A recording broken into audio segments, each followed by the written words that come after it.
निर्माण की तकनीकी।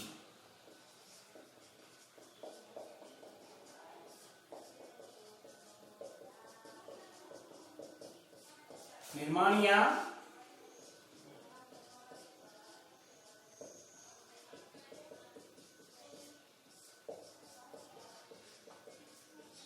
तकनीक की प्रक्रिया। तकनीकी क्या लेंगे अभी? प्रक्रिया। कैसे बनाया जाता है, किस प्रकार से हम इसे बना सकते हैं, कैसे कैसे हम इसको बनाएंगे। तो हम बात करते हैं कैसे लेते हैं पुनर्योजित डीएनए का निर्माण हम कैसे करेंगे, कौन कौन से चरणों से हम गुजरेंगे। तो सबसे पहले हम बात करेंगे कोशिका से वांछित डीएनए खंड को पृथक करना। ध्यान दीजिए, पहले सबसे पहले कोशिका लेंगे, वांछित डीएनए को पृथक करने वाली कोशिका लेते हैं और उस कोशिका को लाइसोजाइम एंजाइम के द्वारा पाचित कर लेते हैं। सबसे पहले क्या लेते हैं? एक कोशिका लेते हैं जिससे हमने वांछित डीएनए लेना है। उन वांछित डीएनए वाली कोशिका लेते हैं और उसे लाइसोजाइम एंजाइम के द्वारा पाचित करके डीएनए को निकाल लेते हैं। जब डीएनए को निकाल लिया तो अब इस डीएनए से स्टोन प्रोटीन, उस डीएनए से स्टोन प्रोटीन और आरएनए को पृथक करने के लिए प्रोटीनेज व राइबोन्यूक्लियेज एंजाइम का उपयोग किया जाता है, जिससे डीएनए क्या होता है? पृथक हो जाता है। तो ये कोई कोशिका है और इस कोशिका में क्या है? डीएनए है। तो इसे लाइसोजाइम एंजाइम के द्वारा इसका पाचन कर देते हैं और पाचन करने के बाद में यहां से क्या निकाल लेते हैं? ये डीएनए निकाल लेते हैं। डीएनए निकाल लिया। अब इस डीएनए से हम क्या करते हैं? स्टोन प्रोटीन वे आरएनए को भी अलग कर देते हैं, इनको भी। तो प्रोटीनेज व राइबोन्यूक्लियेज के द्वारा इनको भी क्या कर देते हैं? अलग कर देते हैं। अब बचा क्या? केवल डीएनए खंड बचे। केवल क्या बचे? डीएनए खंड बच गए। तो अब ये कोशिका से वांछित डीएनए खंड को पृथक कर लिया हमने। कैसे पृथक किया पता चला? सबसे पहले कोशिका है, इस कोशिका को हमने क्या किया? लाइसो एंजाइम के द्वारा पाचन कर लिया। पाचन करने के बाद में उसका डीएनए निकाल लिया। उस डीएनए से स्टोन प्रोटीन आरएनए को प्रोटीनेज व राइबोन्यूक्लियेज के द्वारा पृथक कर दिया और पृथक करने के बाद में डीएनए खंड निकाल लिया। दूसरा प्रोसेस है इसका,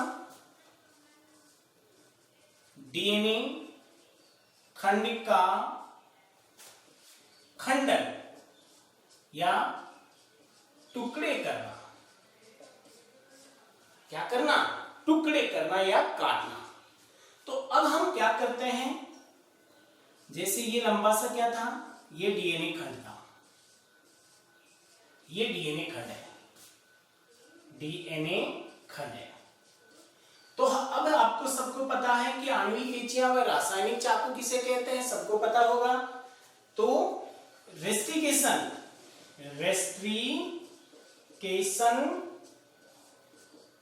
एंडोन्यूक्लियेज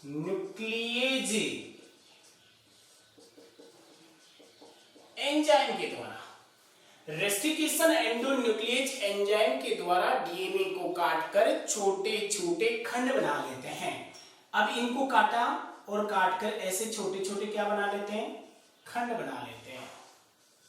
क्या बनाया हमने? काटकर। किसके द्वारा काटा? रेस्ट्रिकेशन एंडोन्यूक्लियेज एंजाइम के द्वारा काटकर छोटे छोटे क्या बना दिया हमने? खंड बना दिया। इन खंडों को कहते हैं वांछित डीएनए खंड।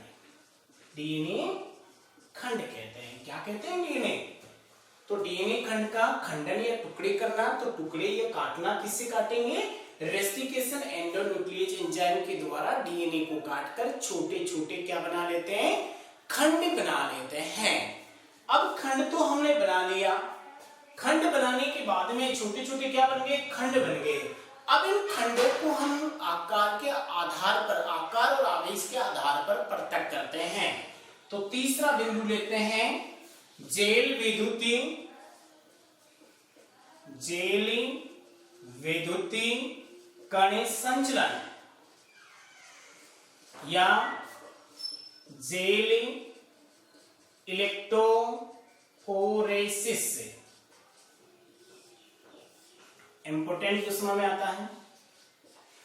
जेल विद्युतीकरण संचलन या जेल इलेक्ट्रोफोरेसिस विधि की बात करते हैं तो बहुत ही इंपोर्टेंट विधि है, ध्यान दीजिए।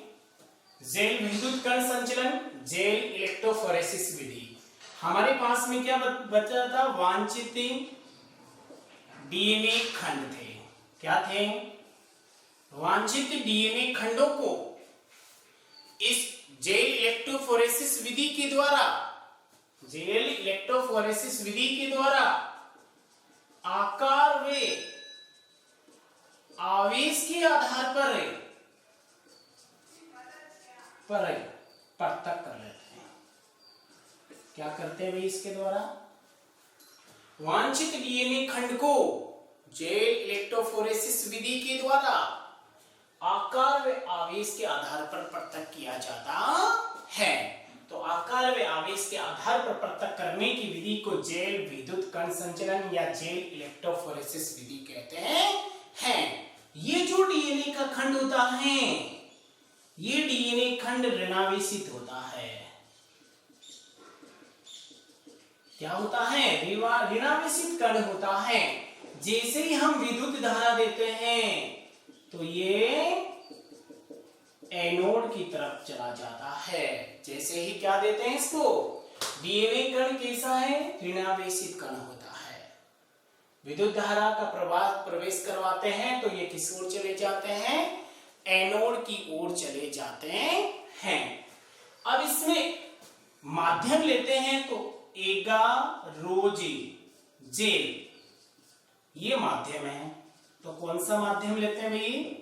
इसमें माध्यम का उपयोग किया जाता है तो एगारोज जेल माध्यम का उपयोग किया जाता है।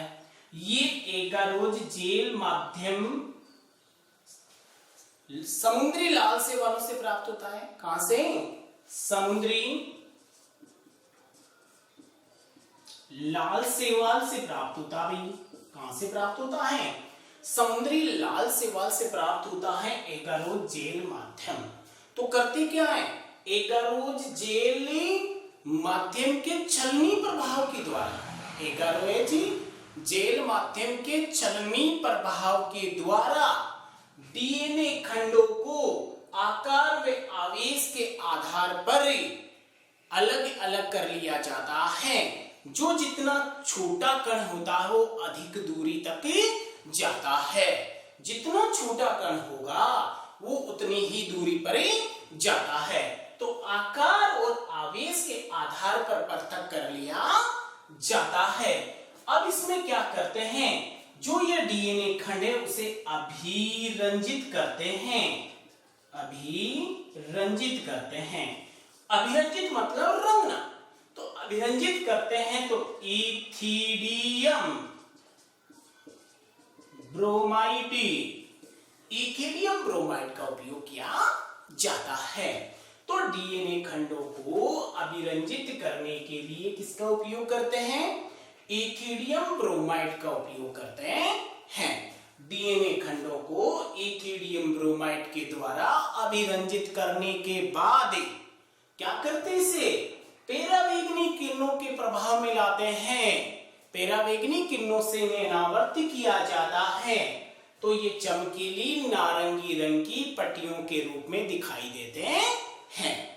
तो डीएनए को, वांछित डीएनए को क्या करते हैं?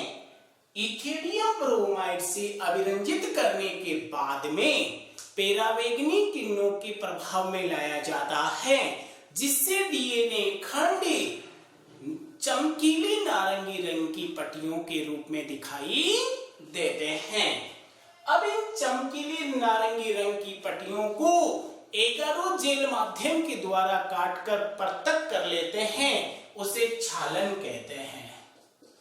इस विधि को क्या कहते हैं? इस विधि को छालन या इल्यूशन कहते हैं। क्या कहते हैं? जो चमकीली नारंगी रंग की पट्टियां थी उन पट्टियों को काटकर अलग कर लेते हैं और अलग करने की क्रिया को छालन या इल्यूशन कहते हैं। तो ध्यान दीजिए, जेल विद्युत कण संचरण, जेल इलेक्ट्रोफोरेसिस विधि बताई मैंने आपको, बहुत ही इजी विधि है। सबसे पहला क्वेश्चन है, डीएनए खंडों को आकार और आवेश के आधार पर पृथक करने की विधि को कहते हैं जेल इलेक्ट्रोफोरेसिस विधि। इसमें डीएनए जो कण होते हैं वो ऋणावेशित कण होते हैं। विद्युत धारा में डालोगे तो प्लस की ओर जाएंगे, एनोड की तरफ चले जाएंगे। इसमें माध्यम लेते हैं तो एगारो जेल माध्यम लेते हैं। एगारो जेल माध्यम होता है वो समुद्री लाल शैवाल से प्राप्त होता है। इसमें डीएनए को अभिरंजित करने के लिए इथिडियम ब्रोमाइड लेते हैं। इथिडियम ब्रोमाइड से अभिरंजित करने के बाद में पराबैंगनी किरणों के प्रभाव में लाते हैं। जैसे ही पराबैंगनी किरणों से इन्हें अनावृत किया जाता है तो ये क्या करते हैं, चमकीली नारंगी रंग की पट्टियों के रूप में दिखाई देते हैं। किस रूप में दिखाई देते हैं? चमकीली नारंगी रंग की पट्टियों के रूप में दिखाई देते हैं। जैसे ये दिखाई देते हैं तो इन चमकीली नारंगी रंग की पट्टियों को काटते हैं, काटकर बाहर निकालते हैं। बाहर निकालना क्रिया छालन कहलाती है, यूलेशन कहलाती है। और इन्हें पुनर्योगित डीएनए या किसी वाहक से या प्लाज्मिड से जोड़कर किसी जीन में प्रवेश करवा देते हैं। तो ध्यान दीजिए, पहले तो कोशिका से वांछित डीएनए खंड को पृथक किया, फिर डीएनए खंड का खंडन टुकड़े किए, फिर उन टुकड़ों को आकार के आधार पर पृथक किया। अब विधि नंबर लेते हैं 23 की। अब जो खंड बनाए हमने, आकार के आधार पर जो खंड बनाए, उन खंडों की हमें संख्या बढ़ानी है। क्या करनी है? संख्या बढ़ानी है। ये भी इंपॉर्टेंट था, ये भी इंपॉर्टेंट था। पीसीआर, पॉलीमेरेज श्रृंखला अभिक्रिया। PCR, polymerase chain reaction, polymerase श्रृंखला अभिक्रिया, प्रतिपादन केरी मूलिस ने 1983 में, केरी मूलिस ने किया था। कभी? 1983 में केरी मूलिस ने। अब क्या करते हैं, ध्यान दीजिए, बहुत ही एक इजी तरीका है कि पीसीआर है क्या। पहले हमें यह सोचना है। मैंने बोला कि पीसीआर क्या है? डीएनए खंड थे, डीएनए खंड, उनको हमने क्या किया, आकार वे आवेश के आधार पर अलग अलग किया था। अब इन डीएनए खंडों का हमें क्या करना, संख्या बढ़ाना है। पीसीआर क्या है?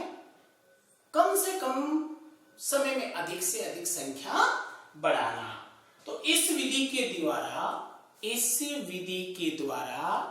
डीएनए के एक छोटे से खंड को टेक डीएनए पॉलीमेरेज एंजाइम की सहायता से, कौन से एंजाइम की सहायता से?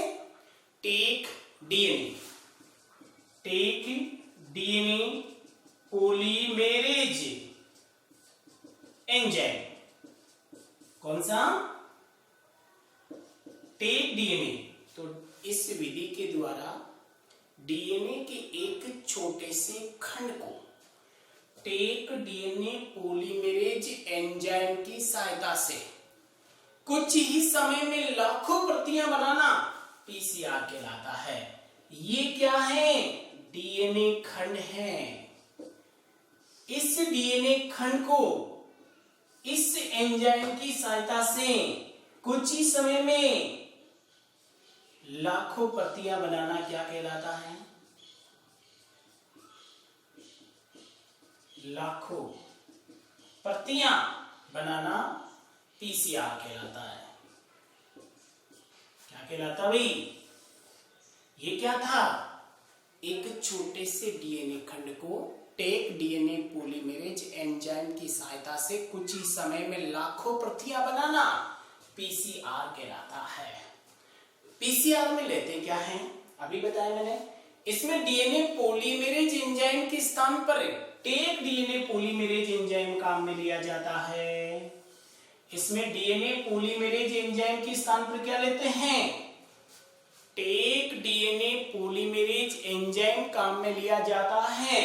ये टेप डीएनए पॉलीमरेज एंजाइम गर्म जल के झरनों में पाए जाने वाले थर्मस एक्वाटिकस नामक जीवाणु से प्राप्त होता है। थर्मस एक्वाटिकस जीवाणु से, किस जीवाणु से प्राप्त होता है भाई? थर्मस एक्वाटिकस नामक जीवाणु से प्राप्त होता है, जो गर्म जल के झरनों में पाए जाने वाले थर्मस एक्वाटिकस नामक जीवाणु से प्राप्त होता है। ये जीवाणु 72 डिग्री सेंटीग्रेड पर अधिक सक्रिय होते हैं। अधिक सक्रिय होते हैं तो 72 डिग्री सेंटीग्रेड पर अधिक सक्रिय होते हैं, लेकिन 90 डिग्री तक सक्रिय रहते हैं। ये जीवाणु कितने डिग्री पर अधिक होते हैं? 72 डिग्री सेंटीग्रेड पर अधिक सक्रिय होते हैं, लेकिन ये 90 डिग्री तक सक्रिय रहते हैं। तो पीसीआर क्या है? डीएनए खंडों की संख्या को बढ़ाना। क्या है? डीएनए खंडों की संख्या को बढ़ाना है। और इसमें क्या करते हैं? इस अभिक्रिया में क्या करते हैं? डीएनए थर्मल साइक्लिक होती है, उसके द्वारा संपन्न होती है। डीएनए थर्मल साइक्लिंग मतलब ताप के द्वारा संपन्न होती है, ताप देना पड़ता है। और इसका जो प्रति चक्कर होता है, प्रति सेकेंड जो समय लगता है वो 225 सेकेंड लगता है। एक चक्कर को कंप्लीट होने में 225 सेकेंड का समय लगता है। चलो जी, ये चीज क्लियर हो गई। तो सबसे पहले हमने डीएनए को निकाला। क्या किया? सबसे पहले कोशिका से डीएनए को निकाला, फिर उस डीएनए के छोटे छोटे टुकड़े किए, फिर इन डीएनए को आकार के आधार पर पृथक किया, फिर उस डीएनए की संख्या बढ़ा ली। अब हम क्या करेंगे? संख्या तो बढ़ा ली, वांछित डीएनए खंड को वाहक डीएनए खंड से जोड़कर पुनर्योगी डीएनए का निर्माण करेंगे। तो नंबर 4 ले लेते हैं यहां पर।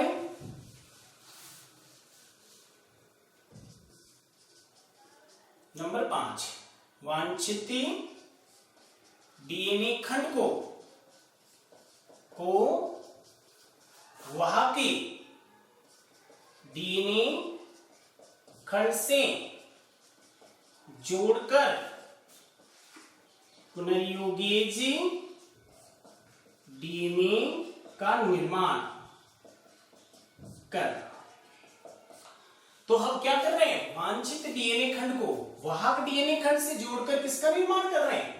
पुनर्योगेज डीएनए का निर्माण कर रहे हैं। तो देखिए हम कैसे करेंगे।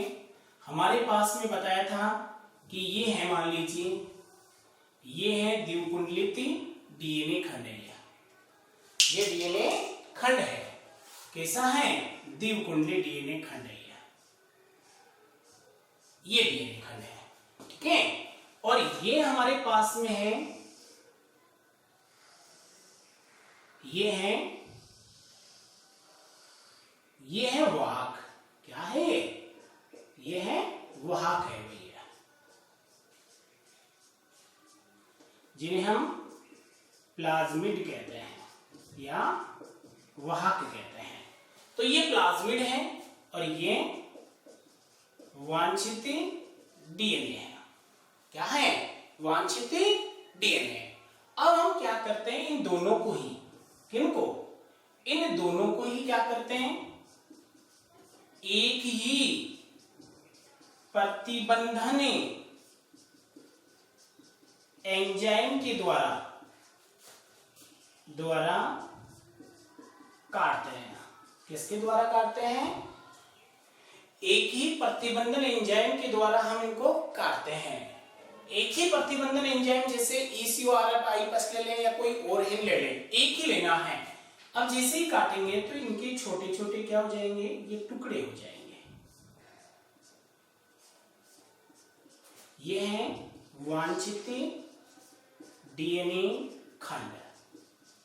ये वांछित डीएनए खंड में क्या है?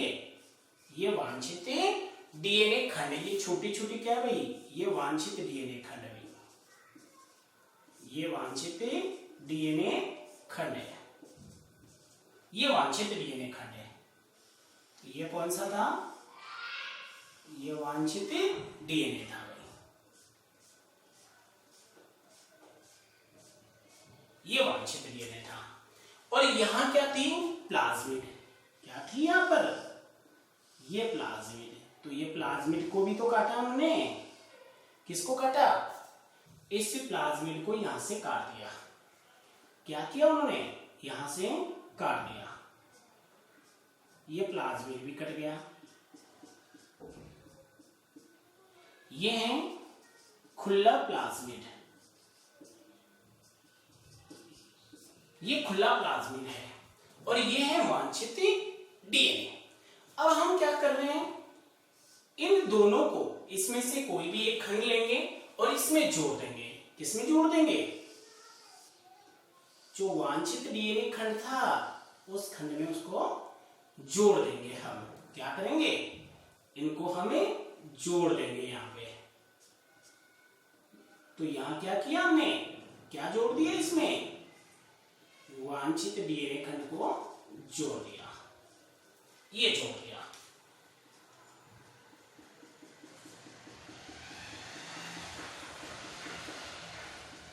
ये जोड़ दिया हमने, किसको जोड़ दिया, वांछित डीएनए खंड को इसमें जोड़ दिया। जब जोड़ा तो इसे हम क्या बोलेंगे, पुनर्योगेज डीएनए या संकरी प्लाज्मिड बन गई। पुनर्योगेज डीएनए का निर्माण हो गया। किसका निर्माण हो गया, पुनर्योगेज डीएनए का निर्माण हो गया। अब जोड़ा तो किससे जोड़ा, इसको वांछित डीएनए खंड और खुला प्लाज्मिड को जोड़ा डीएनए, किससे जोड़ा भाई, डीएनए लाइगेज एंजाइम के द्वारा जोड़ दिया। किसके द्वारा जोड़ दिया, डीएनए लाइगेज एंजाइम के द्वारा वांछित डीएनए खंड और खुले प्लाज्मिड को जोड़ दिया। और जोड़ दिया तो किसका निर्माण हुआ, पुनर्योगेज डीएनए का निर्माण हो गया। अब क्या करते हैं, इस पुनर्योगेज डीएनए को इकोलाई जीवाणु परपोषी में प्रवेश करवाएंगे भी। अब इसको किस में प्रवेश करवाएंगे, जो ये था इसको हम इकोलाई जीवाणु में प्रवेश करवाएंगे। इसको किस में प्रवेश करवा रहे हैं, इकोलाई जीवाणु में प्रवेश करवा रहे हैं भाई। इसको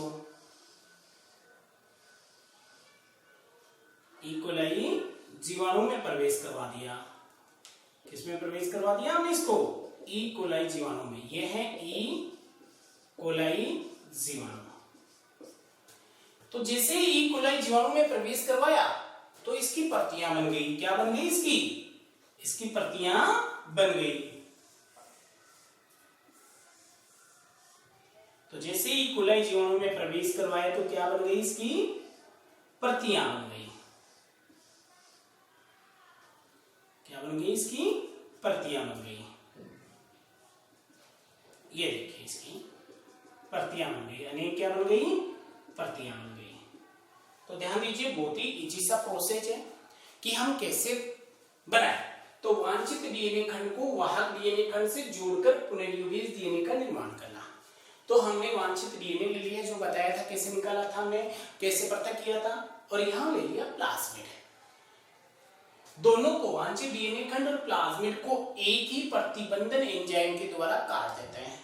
काटने से वांछित डीएनए खंड बन गया, ये खुला प्लाज्मिड बन गया। वांछित डीएनए खंड और खुले प्लाज्मिड को डीएनए लाइगेज एंजाइम के द्वारा आपस में जोड़ देते हैं। जैसे इन दोनों को आपस में जोड़ते हैं तो पुनर्योगेज डीएनए या संकर प्लाज्मिड का निर्माण हो जाता है। अब हम क्या करते हैं, इस जो पुनर्योगेज डीएनए होता है उसको इकोलाई जीवाणु में प्रवेश करवा देते हैं। किसमें प्रवेश करवा देते हैं, जैसे ही इकोलाई जीवाणु में प्रवेश करवाते हैं, डीएनए पॉलीमेरेज एंजाइम की सहायता से पुनर्योगेज डीएनए की अनेक प्रतियां बन जाती हैं। क्या करते हैं भाई, इसको किसमें प्रवेश करवाया, पुनर्योगेज डीएनए को इकोलाई जीवाणु में प्रवेश करवाया। जैसे ही प्रवेश करवाया तो वहां क्या था, डीएनए पॉलीमेरेज एंजाइम। और डीएनए पॉलीमेरेज एंजाइम क्या करता था, बताइए क्या करता था, पुनर्योगेज डीएनए की प्रतियां बनाता था। तो ये अनेक प्रतियां बना देता है। तो ये वांछित डीएनए खंड की हो गई। अभी इसी में आगे बढ़ते हैं, नंबर 6, पुनर्योगेज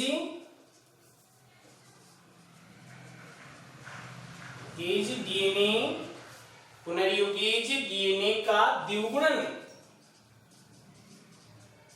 करना। तो मैंने अब भी बताया था, पुनर्युगेज डीएनए का द्विगुणन करने के लिए क्या करना होता है? क्या इकोलाई जीवाणु में प्रवेश करवा दो। किसमें प्रवेश करवा दो? इकोलाई जीवाणु में प्रवेश करवा दो। इकोलाई जीवाणु में प्रवेश करवाया तो वहां कौन था? डीएनए पॉलीमेरेज एंजाइम था। ये एंजाइम क्या कर रहा है? पुनर्युगेज डीएनए का द्विगुणन कर देता या अनेक प्रतियां बना देता है। तो ये चीजें कंप्लीट हो गई। तो अब हम बात करते हैं चिकित्सा में जैव प्रौद्योगिकी के उपयोग। और चिकित्सा में जैव प्रौद्योगिकी के उपयोग में सबसे पहले हम बात करते हैं मानव इंसुलिन की। किसकी बात करते हैं? मानव इंसुलिन की बात करते हैं। मानव इंसुलिन है तो ये कहां से निकलती है? सबसे पहले तो इसका निर्माण कहां से होता है? तो हम इसके निर्माण की बात कर लेते हैं। इसका निर्माण होता है अग्नाशय की लेंगरहैंसी दीपिका की बीटा कोशिका से।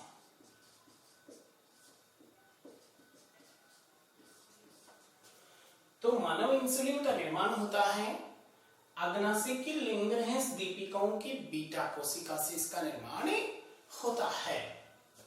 कार्य क्या काम करती है ये मानव इंसुलिन? तो ये काम क्या करती है? शरीर में ग्लूकोज की मात्रा का नियंत्रण करती है। शरीर में ग्लूकोज की मात्रा का नियंत्रण करती है। शरीर में कर लो या रक्त में कर लो, रक्त में ग्लूकोज की मात्रा का नियंत्रण करती है तथा ग्लाइकोजन में बदल देती है।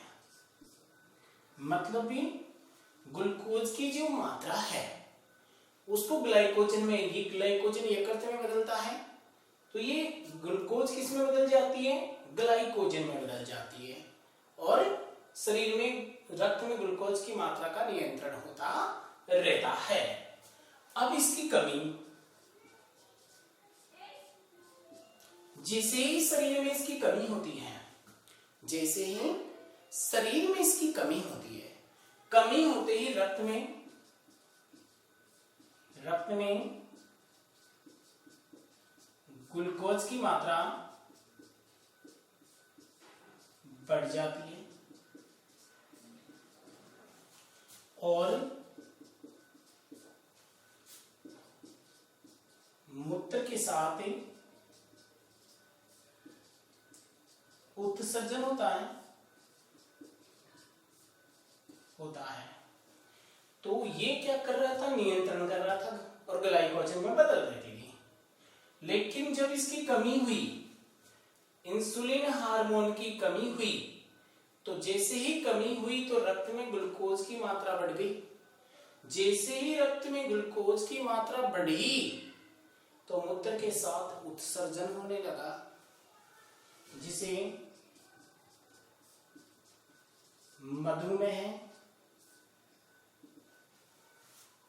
या डायबिटीज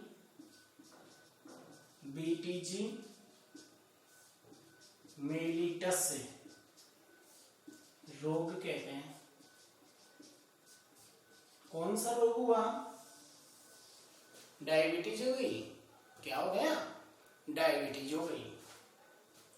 तो निर्माण तो अग्नाशय की लेंगरहैंस दीपिकाओं की बीटा कोशिका से हुआ। कार्य रक्त में ग्लूकोज की मात्रा का नियंत्रण करती है तथा ग्लूकोज को ग्लाइकोजन में बदलकर यकृत में संचय कर देती है। लेकिन जब इस इंसुलिन हार्मोन की कमी हो जाती है शरीर में, जब कमी हो जाती है तो रक्त में ग्लूकोज की मात्रा बढ़ जाती है, और ग्लूकोज की मात्रा बढ़ने से ग्लूकोज मूत्र के साथ उत्सर्जन होता है, जिसे मधुमेह या डायबिटीज मेलिटस रोग कहते हैं। तो व्यक्ति में कौन सा रोग हो जाता है? डायबिटीज हो जाता है। अब क्या हुआ, जब शरीर में इंसुलिन हार्मोन की कमी हो गई तो हमें बाहर से इंसुलिन हार्मोन लेना पड़ता है। तो बाहर से लेने के लिए सर्वप्रथम जो इंसुलिन बनाते थे वो गाय व सुअर के अग्नाशय से बनाया जाता था। गाय और सुअर के 100 ग्राम इंसुलिन प्राप्त करने के लिए 800 से 1000 केजी अग्नाशय की आवश्यकता होती थी, और उनसे क्या होते थे? एलर्जी जैसे प्रतिक्रियाएं उत्पन्न हो जाती थी। तो फिर जंतुओं से जो बनाई गई सुअर और गाय से वो सक्सेस नहीं हो पाई।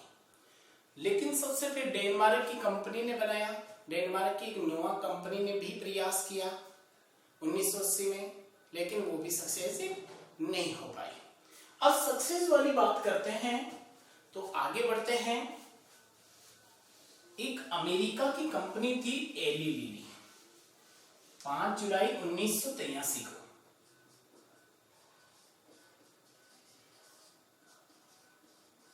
जुलाई 1983 को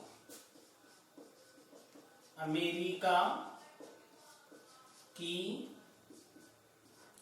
एली लिली कंपनी ने, कौन सी कंपनी ने? 5 जुलाई 1983 को अमेरिका की एली लिली कंपनी ने डीएनए के 2 अनुक्रम बनाए जो इंसुलिन श्रृंखला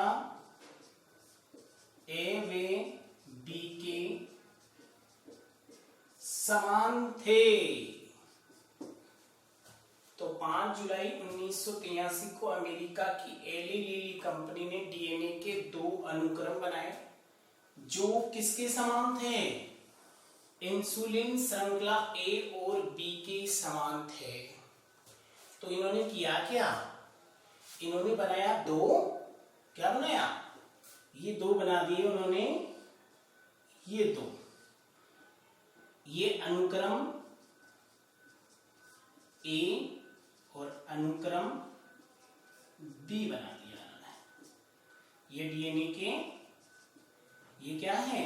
डीएनए। तो इससे डीएनए के अनुक्रम बनाए उन्होंने 2 जो किसके समान थे? इंसुलिन श्रृंखला के ए और बी के समान थे ये।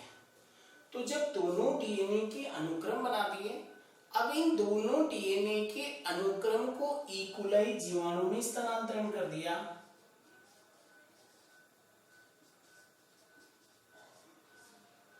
किसमें डाल दिया? इन दोनों को। इन दोनों डीएनए के जो दोनों अनुक्रम थे, इन दोनों अनुक्रम को उन्होंने इकोलाई नामक जीवाणु में डाल दिया, और जैसे ही इन्होंने इन इकोलाई जीवाणु में प्रवेश करवाया तो जो डीएनए के अनुक्रम थे वो इंसुलिन के समान श्रृंखला और ए और बी में निर्माण हो गया। श्रृंखला किससे बना दी? यहां इससे डाला तो इसमें श्रृंखला ए और श्रृंखला बी बन गई। श्रृंखला ए और श्रृंखला बी का निर्माण हो गया। किसमें डाला उन्होंने? डीएनए के अनुक्रम थे, उनको इकोलाई जीवाणु में प्रवेश करवा दिया। इकोलाई जीवाणु के जो प्लाज्मिड थे उससे जोड़ दिया, जोड़ के प्रवेश करवाया। प्रवेश करवाने के बाद में उनसे श्रृंखला ए और श्रृंखला बी का निर्माण हो गया, उत्पादित हो गई। अब इन दोनों श्रृंखलाओं को, इन दोनों श्रृंखलाओं को किससे जोड़ दिया? डाइसल्फाइड बंध के द्वारा जोड़ दिया। इन दोनों श्रृंखलाओं को किसके द्वारा जोड़ दिया? डाई सल्फाइड बंध के द्वारा जोड़ दिया। किसको? इन दोनों श्रृंखलाओं को डाई सल्फाइड बंध के द्वारा क्या किया? जोड़ दिया गया। तो अब दोनों श्रृंखलाएं जुड़ गई। देखिए अब ये दोनों श्रृंखलाएं जुड़ गई तो क्या बना हमारे पास में? ये ऐसा बन गया। और ये किससे जुड़ा हुआ है? ये जुड़ा किससे है भाई? ये डाई सल्फाइड बंध से जुड़ा हुआ है।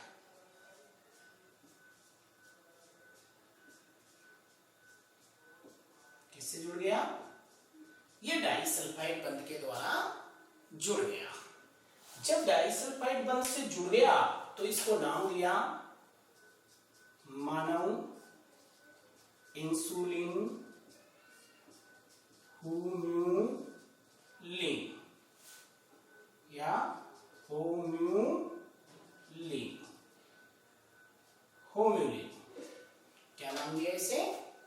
मानव इंसुलिन होम्योलिन नाम दे दिया गया इसको।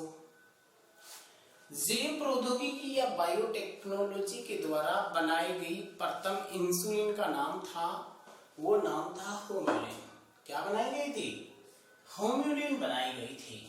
तो जैव प्रौद्योगिकी या बायोटेक्नोलॉजी के द्वारा बनाई गई प्रथम इंसुलिन का नाम क्या था? होम्योलिन था उसका प्रथम नाम। तो ये होम्योलिन कैसे बनाई थी पता चला? 5 जुलाई 1983 को अमेरिका की कौन सी कंपनी ने? एली लिली कंपनी ने क्या किया? इन्होंने डीएनए के 2 अनुक्रम बनाए जो किसके समान थे? इंसुलिन श्रृंखला ए और बी के समान थे। अब उन्होंने क्या किया? दोनों अनुक्रमों को किसमें डाला? ई कोलाई जीवाणु में डाल दिया। किसमें डाल दिया? ई कोलाई जीवाणु में डाल दिया। ई कोलाई जीवाणु में डाला तो ये डीएनए अनुक्रम किसमें बदल गए? श्रृंखला ए और श्रृंखला बी में बदल गए।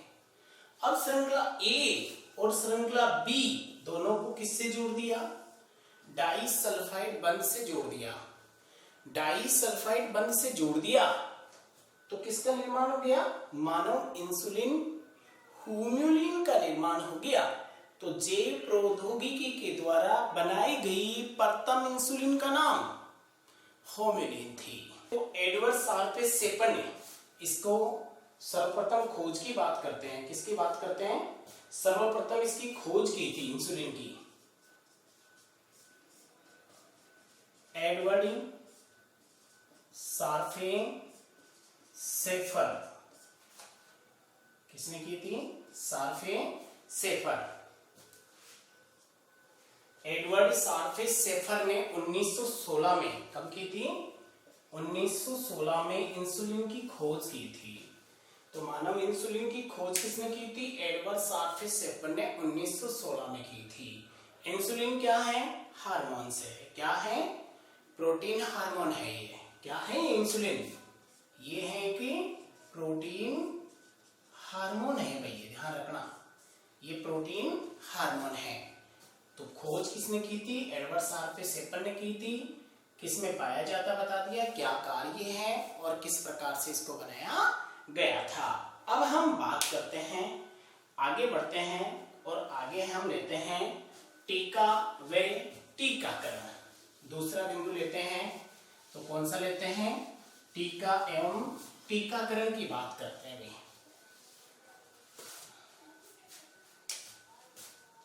दूसरा बी बिंदु है वो टीका,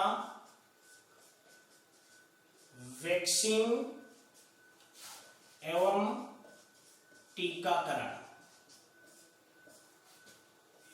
वैक्सीन तो बोलते हैं टीका, जो यहां लिखा हुआ देखो ये रहा टीका, वैक्सीन और टीकाकरण वैक्सीनेशन। वैक्सीनेशन तो ये दिया किसने था? लुई पाश्चर ने दिया था। लेकिन खोज किसने की थी टीका और टीकाकरण की? एडवर्ड जेनर ने की थी। इसलिए एडवर्ड जेनर को क्या कहते हैं? टीकाकरण का जनक, fathers of vaccinations. Fathers of vaccination टीकाकरण का जनक है। तो टीकाकरण का जनक हम किसे कहेंगे? एडवर्ड जेनर को कहते हैं। इसी एडवर्ड जेनर ने क्या किया? काउपॉक्स और स्मॉल पॉक्स, काउपॉक्स व स्मॉल पॉक्स, काउपॉक्स में स्मॉल पॉक्स का टीका की खोज की थी।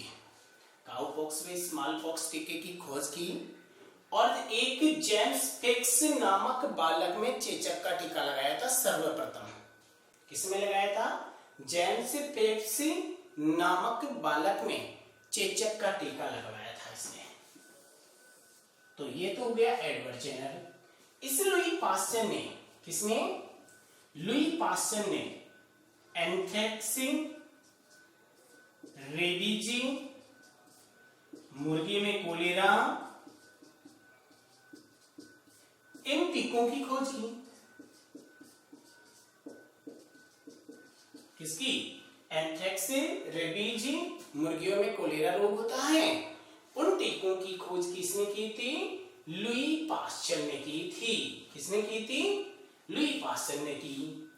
और इन्होंने जो टीका होता है उस टीके में रोगजनक के दुर्बल या अक्रिय, रोगजनक के दुर्बल या अक्रिय रूप में अक्रिय पदार्थों की खोज की थी या अक्रिय तकनीक की खोज की थी, वो लुई पास्चर ने की थी। लुई पास्चर ने बताया था कि जो टीका होता है उस टीका में जो जीवाणु होते हैं वो किस रूप में होते हैं? दुर्बल व अक्रिय रूप में होते हैं। तो ये बात बताने वाला क्या है? कौन था? लुई पास्चर था। तो ये बात लुई पास्चर ने बताया। लुई पास्चर ने क्या बताया कि जो हम टीका लगाते हैं तो दुर्बल या अक्रिय जो रोग कारक होते हैं उसको हम टीके में लगा देते हैं। जैसे ही हमने टीका लगाया तो हमारे शरीर में जिस रोग के प्रति हम टीका लगा रहे हैं उसके अक्रिय या दुर्बल रोगाणुओं को हम उस टीके के जरिए शरीर में प्रवेश करवा देते हैं, तो वो लंबे समय तक बने रहते हैं। जैसे इसमें प्रवेश करवाया तो इसके प्रति एंटीबॉडी बन जाती है। क्या बन जाती है? जैसे ही मान लीजिए किसी भी दुर्बल या अक्रिय रोग कारक को शरीर में प्रवेश करवाया तो उसके प्रति हमारा शरीर क्या बना देता है? एंटीबॉडी बना देता है। जब ऐसे ही कोई रोगाणु शरीर में वापस प्रवेश करते हैं तो पहले से बनी हुई एंटीबॉडी वापस बन जाती हैं और उसको क्या कर देती है? नष्ट कर देती है। तो ये हो गया टीका एवं टीकाकरण, वैक्सीन एंड वैक्सीनेशन। ये बात तो लुई पास्चर ने बताई थी लेकिन खोज एडवर्ड जेनर ने की थी, इसलिए एडवर्ड जेनर को टीकाकरण का जनक कहते हैं। ठीक है, तो ये बात हो गई टीकाकरण की।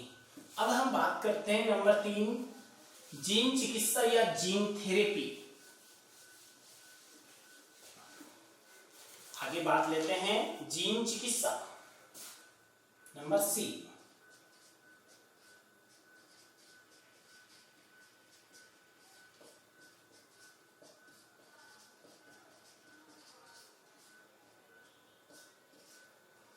जीन चिकित्सा या जीन थेरेपी की बात करते हैं तो हम बात कर रहे हैं जीन चिकित्सा या जीन थेरेपी की बात करते हैं। बहुत ही ईजी तकनीक है। पुनर्योगेज डीएनए तकनीकी के द्वारा, पुनर्योगेज डीएनए तकनीक के द्वारा विकृत जीन को हटाकर सही जीन जोड़ने की तकनीक को जीन चिकित्सा या जीन थेरेपी कहते हैं। बहुत ही इजी सी चीज है। डीएनए तकनीक के द्वारा, डीएनए तकनीक, इस डीएनए तकनीक या जे प्रौद्योगिकी ले लो या पुनर्योगेज डीएनए तकनीक ले लो। पुनर्योगेज डीएनए तकनीक के द्वारा क्या करते हैं? विकृत जीन को, इस जीन को तो हटा देते हैं, विकृत जीन को हटाकर इसके स्थान पर क्या करते हैं? सही जीन को जोड़ देते हैं। तो इस जोड़ने की क्रिया को ही हम क्या कहते हैं? जीन चिकित्सा या जीन थेरेपी कहते हैं। तो पुनर्योगेज डीएनए तकनीक के द्वारा विकृत जीन को हटाकर सही जीन जोड़ने की क्रिया को ही जीन थेरेपी, जीन चिकित्सा या जीन प्रतिस्थापन चिकित्सा कहा जाता है। इसके द्वारा 1990 में जीन चिकित्सा के द्वारा 1990 में, कभी 1990 में एक 4 वर्षीय लड़की में एडिनोसिन डीएमिनेज न्यूनता, एडिनोसिन डीएमिनेज न्यूनता का उपचार किया गया था। कभी 1990 में जीन चिकित्सा के द्वारा एक 4 वर्षीय लड़की में कौन सा रोग था? एडिनोसिन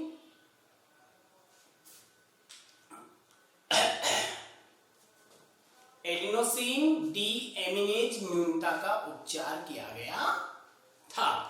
और इसके द्वारा हम बहुत सारे जो आनुवंशिक जो रोग होते हैं उनका भी उपचार किया जा सकता है। तो ये हो गई जीन चिकित्सा। कौन सी चीज हो गई? जीन चिकित्सा हो गई है। तो अब हम बात करते हैं, वो करते हैं कृषि में जैव प्रौद्योगिकी के उपयोग। कृषि में जैव प्रौद्योगिकी के उपयोग के द्वारा पारजीनी फसलें बोलते हैं उन्हें, जीएम क्रॉप्स बोलते हैं, या आनुवंशिक रूपांतरित फसलें कहते हैं। तो जो ये फसलें बनाई जाती हैं, तो ये फसलें हम जीन स्थानांतरण या कोई वांछित जीन को किसी पौधे में डालकर नई किस्म का निर्माण किया जाता है। तो जो नई जीन स्थानांतरण करके जो फसल बनाई जाती है उसे आनुवंशिक रूपांतरण फसलें कहते हैं या जीएम क्रॉप्स कहते हैं। ऐसी जीएम क्रॉप्स के हम कुछ उदाहरणों की बात करते हैं कि कौन सी क्रॉप्स में हम कौन सा जीन प्रवेश करवाया गया था। तो सबसे पहले बात करते हैं टमाटर की। एक टमाटर की फ्लेवर सेवर किस्म थी। इस टमाटर की फ्लेवर किस्म है। इस किस्म को क्यों बनाया गया? क्योंकि टमाटर होता है वो कुछ ही दिनों में उसकी कोशिका भित्ति लचीली हो जाती है और टमाटर खराब हो जाता है। तो जीन स्थानांतरण के द्वारा इसमें जो ये पॉलीग्लाइकोयूरोनेज है, ये कोशिका भित्ति को गलाने का काम करता है। कौन? पॉलीग्लाइकोयूरोनेज जो एंजाइम है, ये एंजाइम कोशिका भित्ति को गलाने का काम करता है। तो क्या किया गया? इस पॉलीग्लाइकोयूरोनेज एंजाइम की मात्रा को कम किया गया और कम करके एसीसी डीएमिनेज जीन को टमाटर में प्रवेश करवा दिया गया। जब टमाटर में किसको प्रवेश करवाया? एसीसी डीएमिनेज जीन को, एसीसी डीएमिनेज जीन को टमाटर में प्रवेश करवा दिया गया। तो टमाटर की जो भित्ति थी वो मोटी, कठोर और स्वादिष्ट हो गई, जो लंबे समय तक खराब नहीं होता। यदि इसको टमाटर की फ्लेवर सेवर किस्म का भंडारण किया जाता है तो ये लंबे समय तक खराब नहीं होता है। तो बहुत ही इजी से याद रखना है कि किसकी मात्रा को कम किया? पॉलीग्लाइकोयूरोनेज की मात्रा को कम किया गया। और कौन सा जीन डाला? एसीसी डीएमिनेज जीन को डाला गया, जिससे कोशिका भित्ति कैसी हो गई? मोटी हो गई, कठोर हो गई और स्वादिष्ट हो गई। और इसलिए इसका लंबे समय तक क्या किया गया? भंडारण किया गया। अब हम दूसरी बात करते हैं बीटी कॉटन की। किसकी बात करते हैं? नंबर 2 लेते हैं बीटी कॉटन, कीलर कपास। कीलर कपास या बीटी कॉटन। तो बीटी क्या है? सबसे पहले समझने की कोशिश कीजिए कि बीटी है क्या। तो बीटी एक क्या है? बीटी थूरिजिएंसिस जीवाणु है। क्या है? बीटी क्या है? बेसिलस थूरिजिएंसिस जीवाणु, बेसिलस थूरिजिएंसिस जीवाणु है। क्या है बीटी? बीटी है, बीटी का पूरा नाम क्या है? बेसिलस थूरिजिएंसिस जीवाणु है भाई। ये बेसिलस थूरिजिएंसिस जीवाणु है। ये करता क्या है? ये जीवाणु एक क्रिस्टल के रूप में, किसके रूप में? क्रिस्टल के रूप में, ये एक क्रिस्टल निष्क्रिय रूप में क्राई प्रोटीन बनाता है भैया। क्या करता है? बेसिलस थूरिजिएंसिस जीवाणु है। ये जीवाणु क्रिस्टल के रूप में निष्क्रिय रूप में क्राई प्रोटीन बनाता है। जैसे ही ये क्राई प्रोटीन शरीर में जाती है, जैसे ही ये क्राई प्रोटीन बालव्रम के शरीर में जाती है, निष्क्रिय थी पहले, क्रिस्टल रूप में थी, कौन? Cry protein. ये क्या है कि विष है। क्राई प्रोटीन क्या है? विष है। जैसे ही क्राई प्रोटीन बालव्रम, कपास की गुलाबी सूंडी बोलते हैं, बालव्रम या कैटरपिलर लार्वा, तो उनके जैसे ही ये शरीर में जाती हैं और सक्रिय हो जाता है। क्या हो जाता है? जैसे ही उनके शरीर में जाता है और सक्रिय हो जाता है, सक्रिय होकर सीधा आहार नाल में जाकर सक्रिय हो जाता है और आहार नाल में ये छेद कर देती है। जैसे ही छेद करती है तो आहार नाल में उत्तक द्रव्य भर जाता है।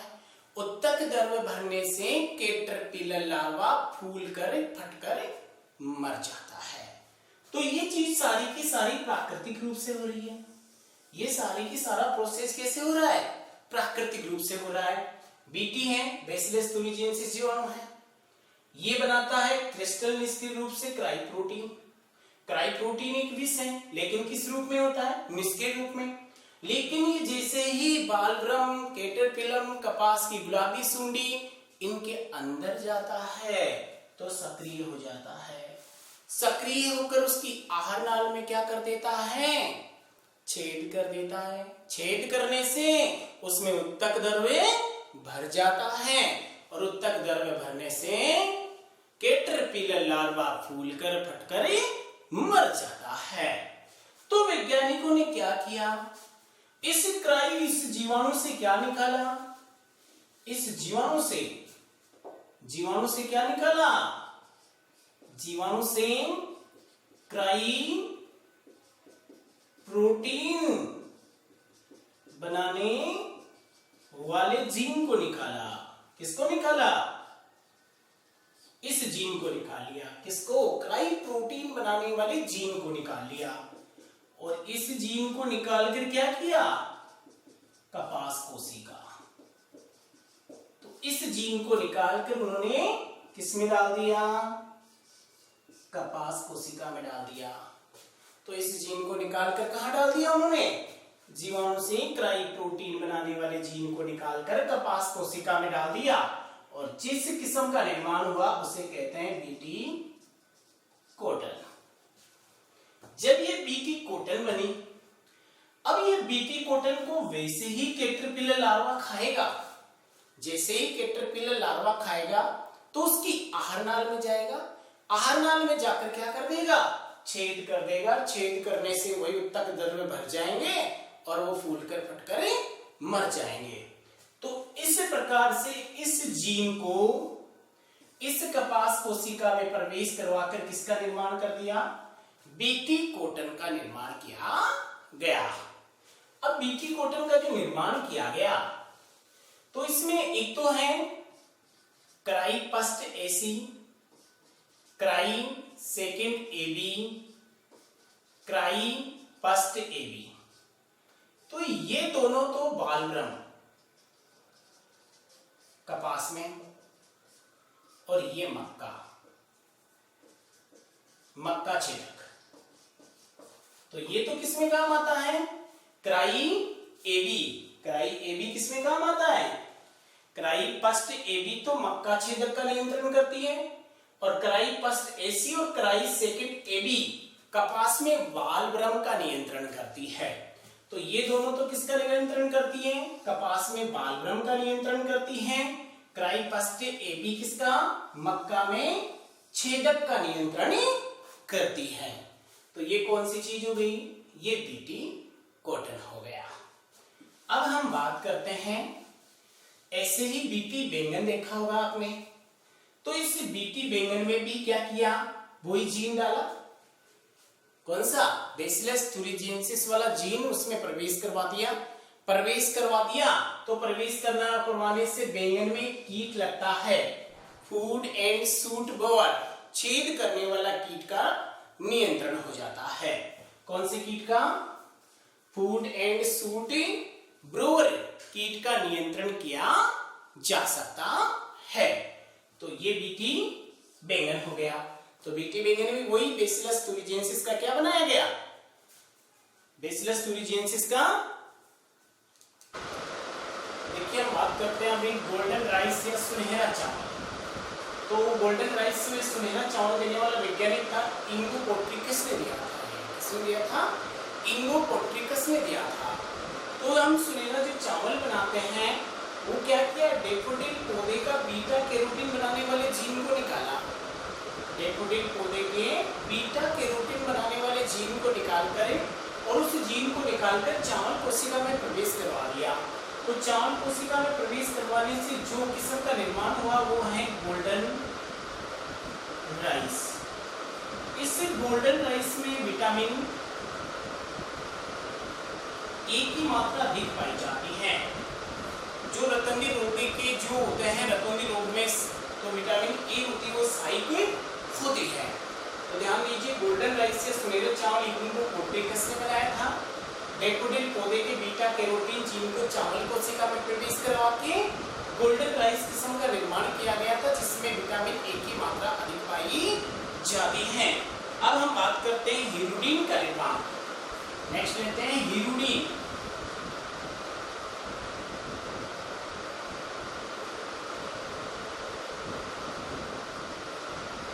हीरुडीन है क्या?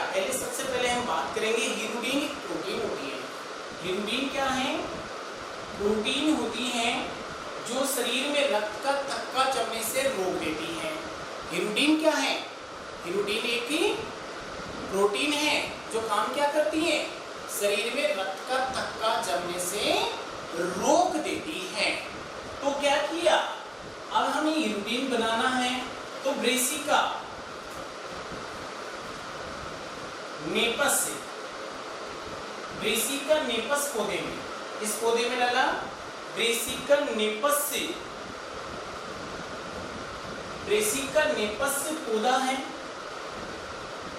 पौधा। इस पौधे में डाला हीरुडीन के संश्लेषित जीन को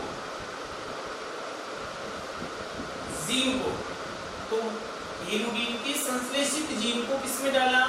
ब्रेसिका नेपस नामक पौधे में डाला और इस पौधे से जो बीज प्राप्त हुआ उस बीज से निकाली गई हीरुडीन औषधि। क्या निकाली गई? उससे हीरुडीन औषधि निकाली गई। तो हीरुडीन औषधि किससे निकाली गई? ब्रेसिका नेपस पौधे के जो बीज प्राप्त हुए उन बीजों से क्या निकाला गया? हीरुडीन। हीरुडीन क्या? प्रोटीन है। काम क्या करती है? ये हम शरीर में रक्त का थक्का जमने से रोक देती है।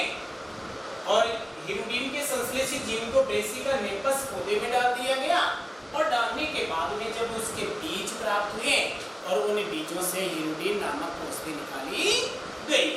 अब हम बात करते हैं पौधों में नाइट्रोजन स्थिरीकरण को बढ़ाना। पौधों में नाइट्रोजन स्थिरीकरण को बढ़ाना। पौधों में नाइट्रोजन स्थिरीकरण को बढ़ाना। तो हम पौधों में नाइट्रोजन स्थिरीकरण को कैसे बढ़ा सकते हैं? राइजोबियम मेलिलोटी। कौन है? राइजोबियम मेलिलोटी का एक निफ जीन होता है। राइजोबियम मेलिलोटी का निफ जीन। इस निफ जीन को एग्रोबैक्टीरियम ट्यूमिफिशियन से किससे जोड़ा? एग्रोबैक्टीरियम ट्यूमिफिशियन से। एग्रोबैक्टीरियम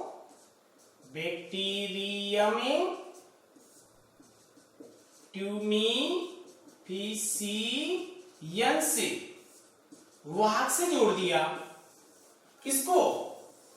राइजोबियम मेलिलोटी का निफ जीन है, इस निफ जीन को किससे जोड़ दिया, एग्रोबैक्टीरियम ट्यूमिफिशियंस वाहक से जोड़कर गेहूं और चावल में किसमें स्थानांतरण किया, जोड़ दिया दोनों को, फिर गेहूं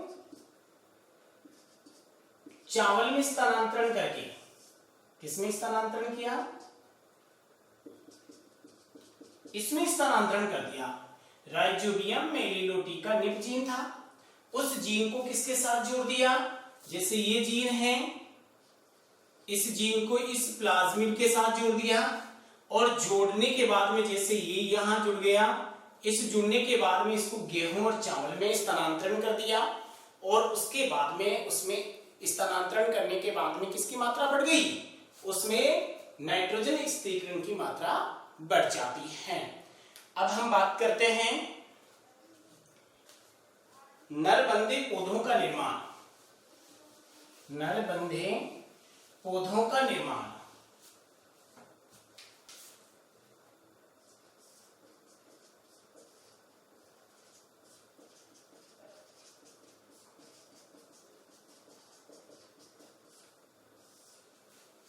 बेसिलस एमाइलोलिक्विपेंसियंस, बेसिलस एमाइलोलिक्विपेंसियंस, बेसिलस एमाइलोलिक्विपेंसियंस जीवाणु के बोर्नेज जीन को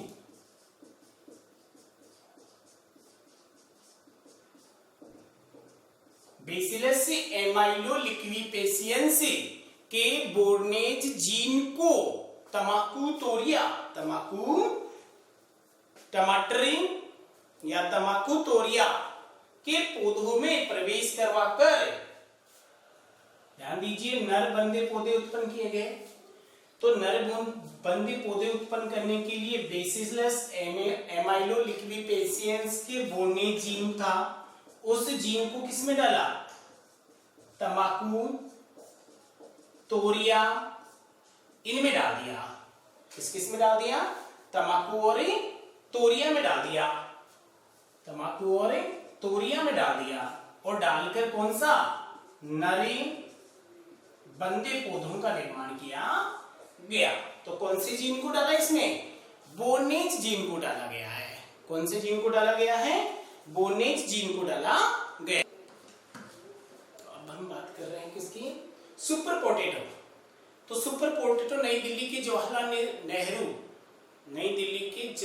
नेहरू विश्वविद्यालय के प्रोफेसर आशीष दत्ता ने, किसने किया, नई दिल्ली के जवाहरलाल नेहरू विश्वविद्यालय के प्रोफेसर आशीष दत्ता ने रामदाने के प्रोटीन बनाने वाले जीन को, रामदाने के प्रोटीन बनाने वाले जीन को आलू कोशिका में प्रवेश करवा दिया। किसमें प्रवेश करवा दिया, आलू कोशिका में प्रवेश करवाकर सुपर पोटैटो का निर्माण किया गया, जिसमें स्टार्च की मात्रा अधिक होती है, जो कुपोषण के बच्चों के लिए उपयोगी होता है। अब है शाकनाशी प्रतिरोधी पादप।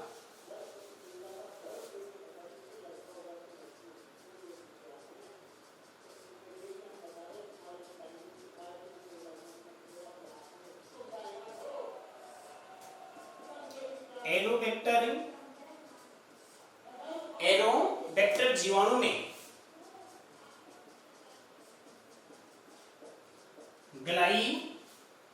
ग्लाइकोसेट क्या पाया जाता है, ग्लाइकोसेटिंग प्रतिरोधी जीन क्यूरा क्या पाया जाता है, क्यूरा ए पाया जाता है। क्या पाया जाता है, एरोबैक्टर जीवाणु में ग्लाइकोसेट प्रतिरोधी जीन पाया जाता है, क्यूरा ए। अब इस जीन को क्या किया, टमाटर, तंबाकू ऐसे पौधों में प्रवेश करवा दिया। एरोबैक्टर जीवाणु में ग्लाइकोसेट प्रतिरोधी जीन क्यूरा ए पाया जाता है, तो इस जीन को किस में डाल दिया, टमाटर और तंबाकू में डाल दिया, और डालकर ही शाकनाशी प्रतिरोधी पादपों का निर्माण किया गया। बीज प्रोटीन गुणवत्ता, प्रोटीन बीज प्रोटीन गुणवत्ता।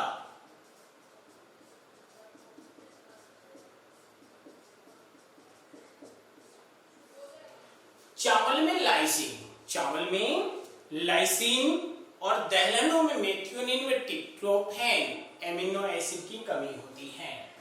चावल में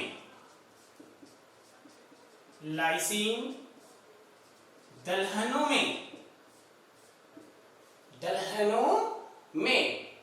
में कमी होती है मेथियोनिन व ट्रिप्टोफैन की। ये दोनों क्या है? एमिनो एसिड हैं। तो चावल में लाइसिन और दलहनों में मेथियोनिन व ट्रिप्टोफैन एमिनो एसिड की कमी होती है। तो जीन स्थानांतरण के द्वारा इस कमी को दूर किया जा सकता है। तो हम बात कर रहे थे कृषि में जैव प्रौद्योगिकी के उपयोग या पारजीनी या जीएम क्रॉप्स की बात कर रहे थे, जो ये कंप्लीट हो गई है। तो अब बात करते हैं हम ट्रांसजेनिक जंतु या पारजीनी जंतुओं की। तो ट्रांसजेनिक जंतु या पारजीनी जंतु होते कौन से हैं? सबसे पहले बात यही कर रहे हैं कि ये होते कौन से हैं। तो ये वो जंतु होते हैं जिनमें जीन डीएनए या जीन स्थानांतरण या डीएनए खंड स्थानांतरण करके जो जंतु बनाए जाते हैं, जीन स्थानांतरण करके जो जंतु बनाए जाते हैं, उन्हीं जंतुओं को ट्रांसजेनिक जंतु कहते हैं। तो इन जंतुओं को भी कैसे बनाते हैं? जीन स्थानांतरण करके बनाया जाता है। इन जंतुओं का उपयोग कहाँ किया जाता है? आनुवंशिक रोगों की पहचान करने में, टीके की जांच करने में, टीके सुरक्षा की जांच करने में भी इसकी का उपयोग होता है। जीन चिकित्सा में इन्हीं का उपयोग होता है। प्रोटीन की मात्रा या खाद्य पदार्थों की मात्रा बढ़ाने में भी इनका उपयोग ही होता है। तो ट्रांसजेनिक जंतु क्या होते हैं? ऐसे जंतु जिनमें कोई बाह्य जीन स्थानांतरण करके बनाया जाता है, उन जंतुओं को हम ट्रांसजेनिक जंतु कहते हैं। आनुवंशिक रोगों में इसका उपयोग, जीन चिकित्सा में इसका उपयोग करते हैं, टीकों की सुरक्षा जांच में इसका उपयोग करते हैं, कोशिका प्रोटीन बनाने में, खाद्य पदार्थों की मात्रा में इसका करते हैं। तो अब इसमें एग्जांपल लेते हैं पारजीनी गाय। पारजीनी गाय, रोजी। रोजी क्या है? प्रथम ट्रांसजेनिक गाय है। प्रथम ट्रांसजेनिक की गाय है रोजी। तो इस रोजी जो है, इसके दूध में क्या पाया जाता है? मानव protein alpha lactalbumin, lactalbumin, मानव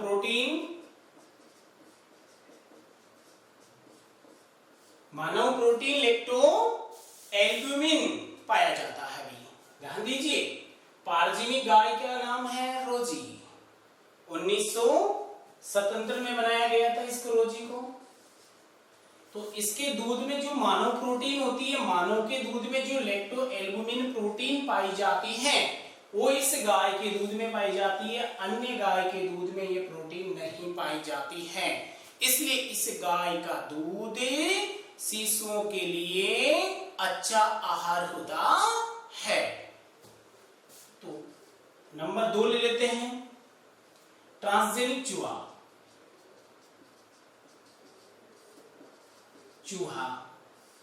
ट्रांसजेनिक चूहा बनाया गया है। तो टीके की सुरक्षा जांच के लिए इन ट्रांसजेनिक चूहों का निर्माण किया जाता है। ट्रांसजेनिक चूहे बनाते हैं तो क्यों बनाते हैं?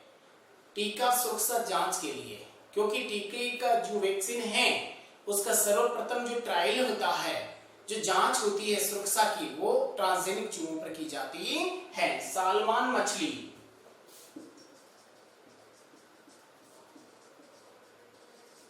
सालमान मछली खाद्य के रूप में बनाया गया प्रथम, खाद्य के रूप में, खाने के रूप में बनाया गया प्रथम ट्रांसजेनिक जीव है सालमान मछली।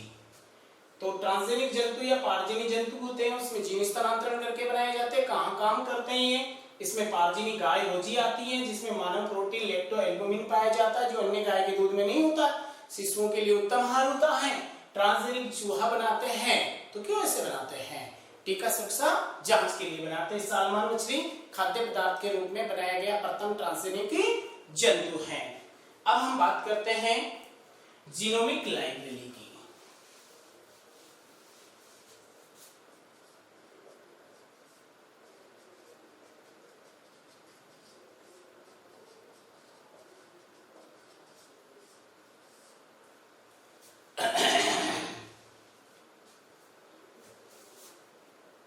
जीनोम से जीव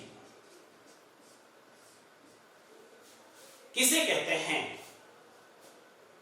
अगुणित डीएनए समुच्चय को कहते हैं। किसे कहते हैं? अगुणित डीएनए समुच्चय को हम क्या कहते हैं? किसी जीव में उपस्थित डीएनए के अगुणित समुच्चय को जीनोम या से जीन कहते हैं। तो अब इस जीनोमिक लाइब्रेरी में क्या किया जाता है? किसी भी जीव के संपूर्ण जीनोम को, किसी भी जीव के संपूर्ण जीनोम को, जीनोम के क्लोन करते हैं, क्लोनित खंडों का संग्रह ही क्या कहलाता है? जीनोमिक लाइब्रेरी कहलाता है। तो किसी जीव के संपूर्ण जीनोम के क्लोनित खंडों के संग्रह को ही क्या कहते हैं? जीनोमिक लाइब्रेरी कहते हैं। जीनोम क्या है? अगुणित डीएनए का समुच्चय है। फिर है आणविक प्रोब्स की बात करते हैं।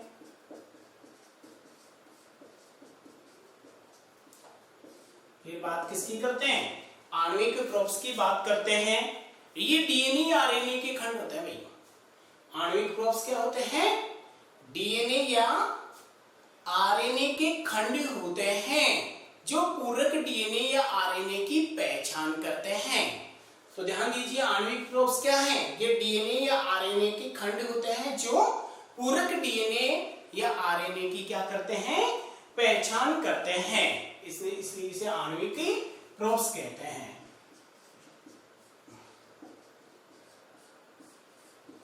जीन बैंक क्या करते हैं? क्लोनित डीएनए खंडों का संग्रह करते हैं। क्लोनित डीएनए खंडों का संग्रह करते हैं, उसे ही क्या कहते हैं? जीन बैंक कहते हैं। इसका निर्माण शॉटगन विधि के द्वारा किया जाता है। क्लोनित डीएनए खंडों का संग्रह क्या कहलाता है? जीन बैंक कहलाता है और इसका निर्माण शॉटगन विधि के द्वारा किया जाता है। फिर बात करते हैं जैव पेटेंट। जैव पेटेंट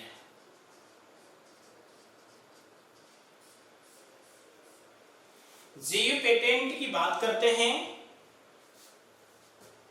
ये क्या है? किसी सरकार द्वारा आविष्कारकर्ता को, किसी सरकार द्वारा आविष्कारकर्ता को दिया गया वह अधिकार होता है जिसके द्वारा वह अन्य लोगों को उसका पुनर्निर्माण व उपयोग को रोकता है। तो ये एक पेटेंट क्या है? एक अधिकार है। जो भी कोई जैविक कारकों का आविष्कार करता है तो वो आविष्कार करता है तो उसका जो वो उससे अनुमति लेकर ही वो उनको बना सकता है, ऐसे नहीं बना सकता है। तो सरकार उसको क्या दे देती है? एक पेटेंट दे देती है। ठीक है, तो इस पेटेंट की चोरी नहीं कर सकते हैं। ये जैविक कारकों पर दिया जाता है पेटेंट। आनंद मोहन चक्रवर्ती ने सर्वप्रथम स्यूडोमोनास से किसको करवाया था? स्यूडोमोनास जीवाणु प्रथम जैव पेटेंट था। कौन था? स्यूडोमोनास जीवाणु प्रथम जैव पेटेंट था जिसे आनंद मोहन चक्रवर्ती ने करवाया था। तो जैव पेटेंट का मतलब क्या है? ये है एक सरकार क्या करती है? आविष्कारकर्ता को एक अधिकार देती है। क्या देती है? सरकार आविष्कारकर्ता को, किसका आविष्कार? जैव कारकों का। ध्यान दीजिए, किसका आविष्कार करना है? जैव कारकों का, जैव कारकों का व उनके उत्पादों का। तो सरकार आविष्कारकर्ता को, आविष्कार किसका कर रहा है? जैव कारकों व उनके उत्पादों का तो अधिकार देती है। तो ये अधिकार किसी दूसरी व्यक्ति के द्वारा पुनः निर्माण व उपयोग को रोकता है। फिर हम बात करते हैं, आगे का बिंदु है जैवदशीयता। जैवदशीयता को कहते हैं बायोपायरेसी।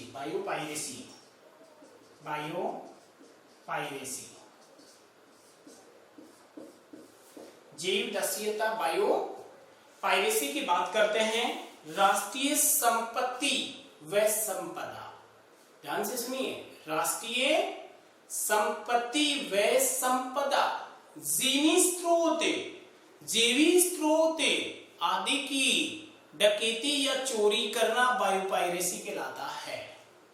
राष्ट्रीय संपत्ति व संपदा, जैविक स्रोत आदि की डकैती या चोरी करना ही क्या कहलाता है? जीवदस्युता या बायोपायरेसी कहलाता है। या किसी देश के द्वारा, किसी देश या राष्ट्र के द्वारा दूसरे देश के जैविक संसाधन या परंपरागत ज्ञान का बिना अनुमति के उपयोग करना बायोपायरेसी कहलाता है। किसी देश, राष्ट्र या समूह के द्वारा जैविक संसाधन, किसी दूसरे राष्ट्र के जैविक संसाधन, परंपरागत ज्ञान का बिना अनुमति के उपयोग करना भी क्या कहलाता है? बायोपायरेसी कहलाता है। तो बहुत ही अच्छी सी बात है। जीवदस्युता, राष्ट्रीय संपत्ति व संपदा, जैविक स्रोत की डकैती व चोरी करना ही क्या कहलाता है? जीवदस्युता या बायोपायरेसी कहलाता है। किसी राष्ट्र